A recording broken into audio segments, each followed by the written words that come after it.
میں ستم کی بات کرنا چاہتی تھی، اور میں نے آپ سے کہا کہ اگر ہم صرف جذباتی طور پر کسی بھی چیز سے، وہ چاہے زبان کیوں نہ ہو، حد سے زیادہ وابستہ ہو جاتے ہیں تو بھی ستم، اور اگر حد سے زیادہ گریز پا ہو جاتے ہیں تو بھی ستم.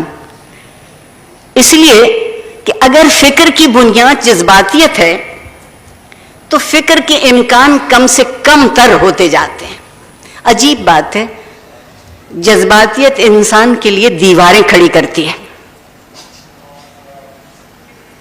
پل نہیں بناتی. اور فکر کا کام یہ ہے کہ وہ انسانوں کے درمیان پل بنائے.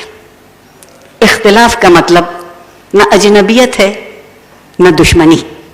اختلاف کا مطلب یہ ہے کہ میں یہاں سے کھڑے ہو کے دیکھتی ہوں تو مجھے سمندر کا رنگ اور نظر آتا ہے، جو بالکل اس کے پاس کھڑا ہوگا اس کو وہ رنگ بالکل مختلف نظر آئے گا. اس میں سمندر کا کوئی قصور نہیں، اس میں سمندر کا کوئی قصور نہیں، میرے اور آپ کے نظر کے رخ کا فرق ہے.